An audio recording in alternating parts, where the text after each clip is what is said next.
Assalamu alaikum doctors. Today our topic is iron deficiency anemia. In our previous lecture of RBC we have seen that for hemoglobin synthesis iron is important.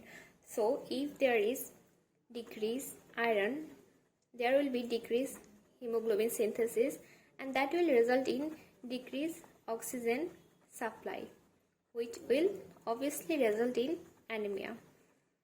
Now, total body iron. Total body iron is 3 to 5 gram. This 3 to 5 gram remains in three forms. First, 60 to 70% of this remains as hemoglobin iron, and other tissue iron and as plasma iron. Plasma iron is transparent and tissue iron remains as storage form as ferritin or hemosiderin, which is available for hemoglobin production if needed, and another form of tissue iron is non-available form, which is not available for hemoglobin production if needed. Example of non-available tissue iron is myoglobin in muscles or enzymes. Now, iron source. We can get iron from our dietary food. From our dietary food, we get two types of iron, that is heme iron and non-heme iron. From the animal product like liver, kidney, egg yolk, we get heme iron. Heme iron has more bioavailability and it is more absorbed. It is almost 10 to 20% absorbed. Now, non-heme iron we get from the vegetable, fruits or cereals. But non-heme iron is not that much absorbed as heme iron, and it also has less bioavailability. It is absorbed 1 to 2%. Now, daily iron requirement. For a male, 8.7 milligram. For a female, we require more iron. It is 14.8 milligram per day. Now, iron absorption.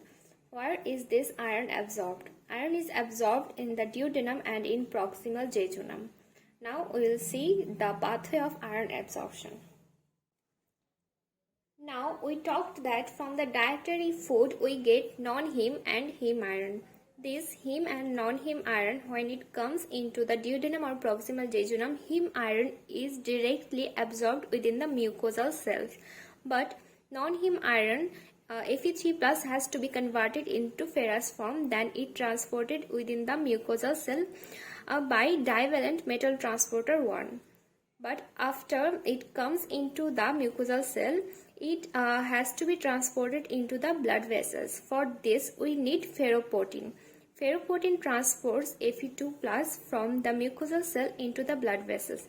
But in the presence of hepcidin what does is hepcidin binds with ferroportin and it causes the breakdown of the ferroportin. So ferroportin won't be available in here for the transportation of the ferrous iron into the blood vessels. So in case of high hepcidin level, there will be less absorption of iron. And when there is less absorption of iron, this iron binds with the apoferritin and forms the ferritin. And this ferritin remains within the mucosal cell. Ferritin containing cell exfoliated from the mucosal surface at the end of their 2 to 3 days of lifespan. And also iron is lost in feces. Iron is also lost with urine and sweats. Non-heme iron is also known as inorganic irons. It is less absorbed. We talked before, it is absorbed 1 to 2%. So, to increase the absorption of non-heme iron, we can give vitamin C, citrate, amino acid or sugar because it stimulates the absorption. And there are some factors that inhibit inorganic iron absorption, that is phylates, phosphates, tannins, carbonates, oxalates or dietary calcium from the same meal. Transferrin acts as a transfer protein for iron. So it transports iron to different tissues. One of the most important of them is bone marrow. In the bone marrow, we need iron for the production of hemoglobin. So as this goes to the bone marrow, erythroblast receives this iron from the transferrin. Because there is transferrin receptor in the erythroblast, it receives the iron and throws out the transferrin. So transferrin then will again circulate in the blood and waiting for another iron. And erythroblast will use this iron for hemoglobin production. But after finishing the lifespan of an RBC lysis occurs and hemoglobin gets out of the cell. As soon as hemoglobin gets out of the cell, macrophage engulf it. And within macrophage, hemoglobin splits into heme and globin. From heme, we get Fe2+. Fe2+ is then converted into Fe3+. This then combines with apoferritin to form ferritin. Now it can be stored as ferritin within the macrophage, or it may get converted into hemosiderin.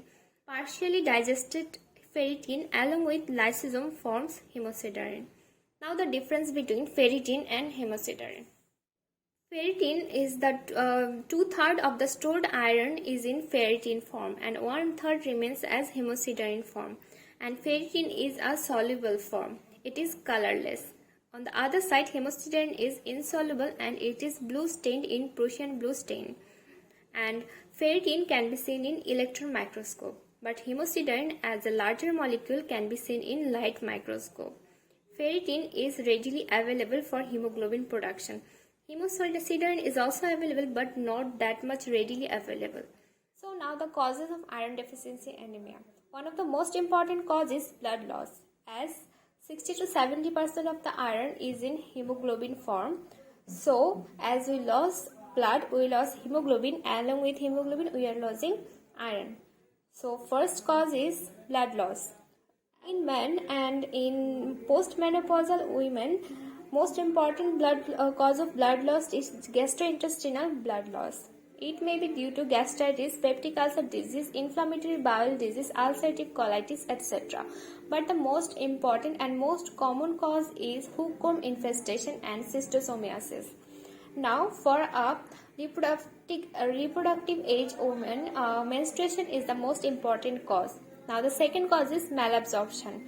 Whenever there is decreased gastric acid secretion, there will be malabsorption, as gastric acid is required for the release of iron from dietary food. So, if there is decreased gastric acid, there will be decreased iron absorption. Example of decreased gastric acid secretion is there may be achlorhydria in older people, or maybe the person is having too much proton pump inhibitor, or maybe the person has undergone gastric surgery before. Now the third cause is increasing physiological demand. At times of rapid growth, our physiological demand increases. So normal intake of iron becomes insufficient for us, such as in case of infancy or puberty. Even in pregnancy, physiological demand of iron increases. And the fourth cause is decreased intake.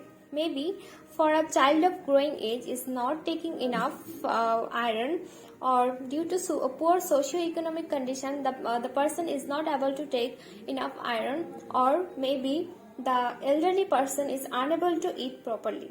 Now let's move to the investigation. First thing we do is the confirmation of iron deficiency. For that we do iron profile. We see ferritin, iron, total iron binding capacity and transferrin saturation. As iron is decreased, storage form of iron will be decreased. And iron will be decreased, but total iron binding capacity of transferrin will increase, because transferrin is not getting enough iron. Now transferrin, as the transferrin is not getting enough iron, transferrin saturation will also be decreased. Now, after confirming iron deficiency anemia, we go for the investigation of the cause, or according to the patient's complaints. And the last and most important thing is the management. For the management, we do is Oral iron replacement therapy. We give ferrous sulfate 200 mg 3 times daily for 3 to 6 months. But if the person is having any GI side effect, then we decrease the dose or we may switch to ferrous gluconate. Parenteral iron therapy we give only if the person is not responding to oral iron therapy, or if the patient has angina, heart failure, or evidence of cerebral hypoxia. In that case, we give parenteral iron therapy. We can use iron isomaltose or iron carboxymaltose. If we give parenteral iron therapy, we have to take precaution about allergy. We must observe the patient while giving this therapy for allergic reaction.